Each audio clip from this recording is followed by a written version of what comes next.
Que Dios te bendiga como Dios quiere hacerlo y como tú lo necesitas. El título de esta palabra es Cuando tiras el orgullo. ¿Qué es el orgullo? Es engreimiento, altanería, jactancia. Una persona orgullosa es pedante. El orgullo es presunción. Y finalmente podemos decir que es soberbia. Hay un pasaje en la Escritura en el que nos fundamentamos para abordar este tema. No dejes de recibir esta palabra hasta el final porque hay algo grande para tu vida. La historia que les he anticipado la encontramos en 2 de Reyes capítulo 5 versículo 1 al 3 y del versículo 9 al 15. Les leo la palabra del Señor.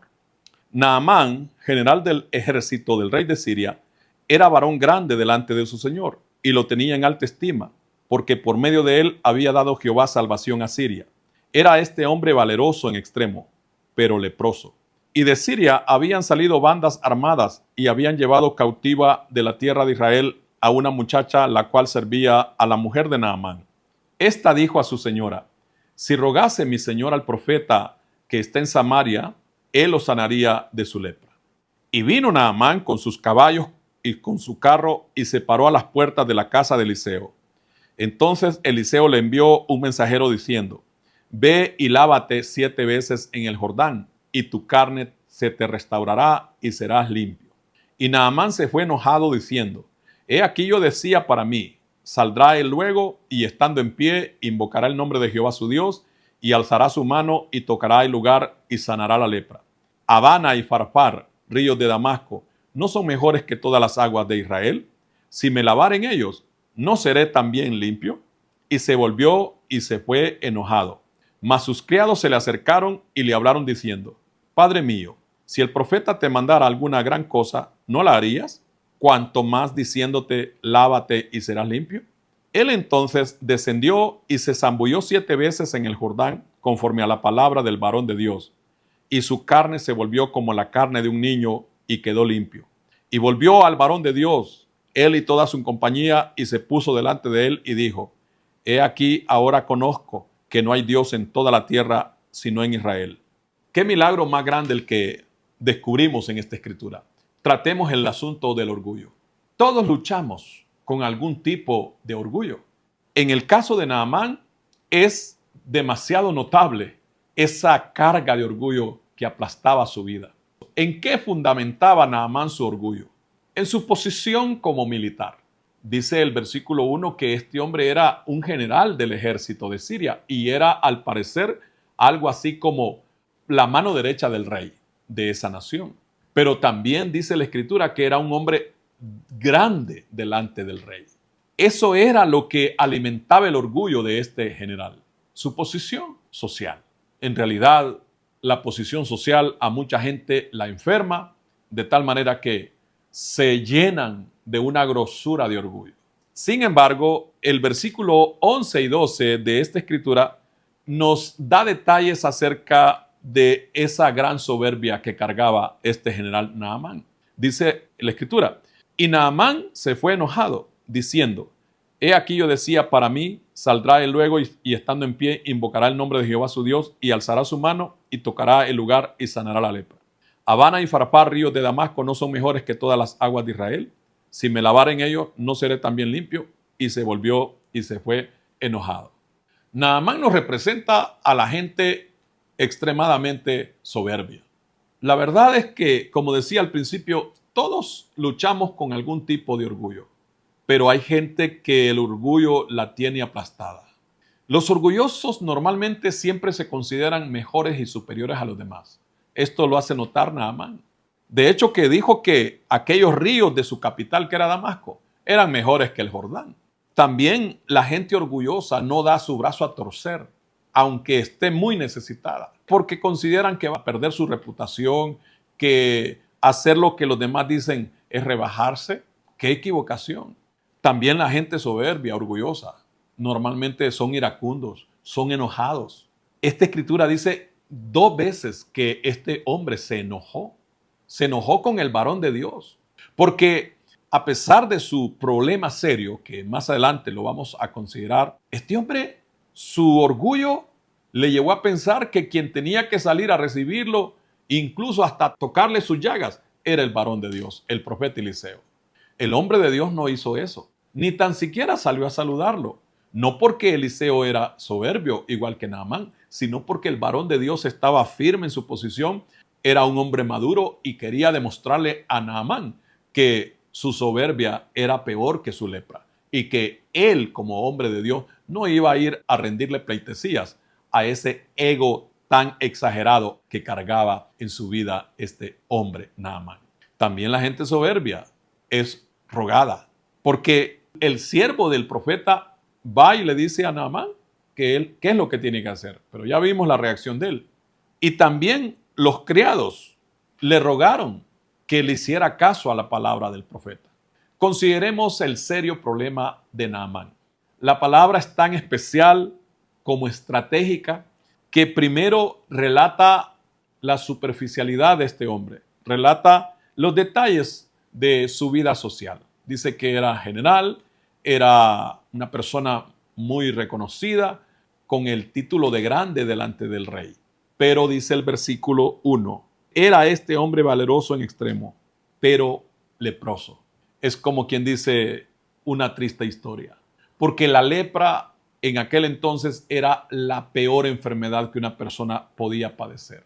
Era vergonzoso estar contagiado de lepra porque de esa manera se obtenía esa enfermedad, a través de un contagio cercano con otra persona que la padecía. También la lepra en aquel entonces, generalmente quien la sufría era la gente de los bajos estratos sociales, la gente pobre. Es curioso que este hombre, siendo de alta clase social, se hubiese contagiado. No dice la palabra de Dios a qué se debió. Pero también esa lepra de Naamán nos hace ver de que todos tenemos un punto de vergüenza que nos apena, ¿no? De acuerdo a esta palabra y a la lógica misma, comprendamos que el orgullo es dañino. No podemos decir que es más dañino que beneficioso porque el orgullo de beneficioso no tiene nada. Una persona orgullosa no se beneficia, aunque así lo crea. Es totalmente perjuicioso el orgullo. El primer daño que produce el orgullo es el autoengaño. Una persona soberbia es una persona completamente autoengañada. La gente soberbia cree que es superior a todos los demás y que son los demás los que tienen que rendirle pleitesía, que rendirle honra y que ellos no están para eso. También el orgullo produce una vida superficial, una vida de apariencias, de falsedad, aunque por dentro la gente está llena de frustraciones, de complejos. El varón de Dios le manda decir a este hombre soberbio que si se quiere sanar, que vaya al río Jordán y se zambulla 7 veces. Pero él no quiso hacerlo, por lo menos de primera.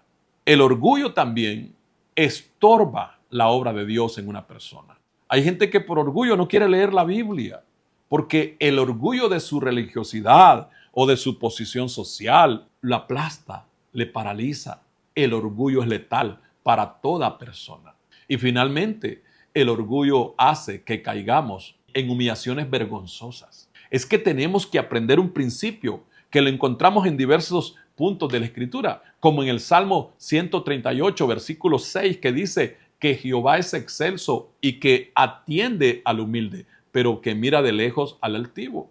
Nuestro Señor Jesucristo en Mateo capítulo 23, versículo 12 dice, porque el que se enaltece será humillado y el que se humilla será enaltecido.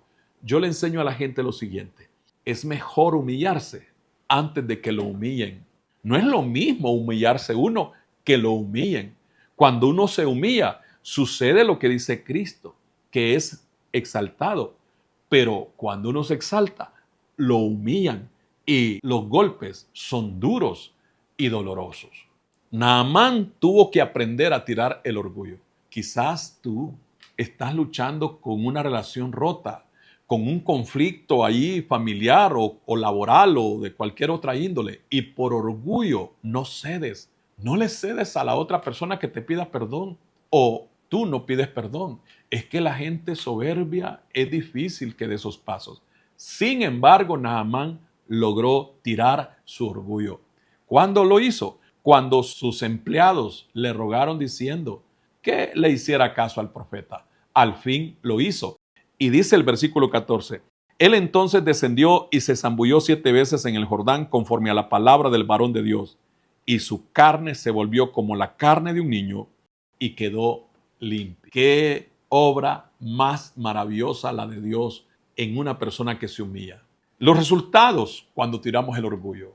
Primero, dejamos de ser lo que somos, soberbios, altaneros, para hacer lo que Dios manda, y eso nos transforma. También, cuando tiramos el orgullo, logramos dar los pasos hacia nuestra liberación. 7 pasos que tuvo que dar Naamán. ¿Por qué 7? Porque el 7 sobrepasa al 6. ¿Qué chiste dirá alguien? Es que el 6 es el número del hombre, de lo imperfecto, el número del orgullo. Pero el 7 es el número de la plenitud, el número de lo perfecto. ¿Qué revelación nos muestra Dios en este milagro? Tira el orgullo para que seas liberado y así se suelten sobre ti las bendiciones de Dios. También aprendemos un principio aquí. Hay gente a quien Dios está listo para bendecirla, pero Dios quiere que entreguen algo de sus vidas, que lo tiren. No me estoy hablando a dinero, pero que algo le estorba a mucha gente para que Dios les entregue toda la bendición que Él tiene. En este momento Dios nos está hablando sobre el orgullo. Te repito, es posible que alguien de ustedes esté siendo estorbada por un gran peso de orgullo que no te permite ver la obra de Dios en tu vida. Quizás una sanidad, quizás una puerta que quieres que se abra o debe abrirse. No sé, cualquiera que sea la situación, Dios te está hablando a ti, así como le habló a Naamán. Finalmente, el milagro más grande que recibe Naamán, sabes que no fue ser sanado de la lepra, que fue tan especial ese milagro porque dice que quedó tan limpio como un niño, pero el milagro mayor fue el haber conocido al Dios verdadero. Dice el versículo 15, y volvió al varón de Dios, él y toda su compañía, y se puso delante de él y dijo, he aquí ahora conozco que no hay Dios en toda la tierra, sino en Israel. Cuando tiramos el orgullo, sucede una liberación interior en nuestro ser. Y luego podemos experimentar una vida nueva como este hombre lo experimentó. El tema del orgullo es muy amplio y sobre todo de esta historia podemos extraer mucho más. Sin embargo, nuestros devocionales son concisos, esenciales y nos toca concluir animándote a que cedas tu orgullo, a que lo tires para que veas grandes obras de Dios en tu vida. Oro por sus vidas. Gracias Dios bueno, maravilloso, por mostrarnos cómo manejar el orgullo. Más que manejarlo, tirarlo, Señor. Porque ya descubrimos que el orgullo no produce nada bueno en ninguna persona. Al contrario, es letalmente perjudicial. Pero que cuando tiramos el orgullo, Dios, somos liberados y podemos ver tu obra maravillosa en nuestras vidas. Espero que eso acontezca a través de tu palabra en muchas personas que están recibiendo esta palabra. En el nombre de nuestro Señor Jesucristo creemos y su santo nombre así confesamos. Amén.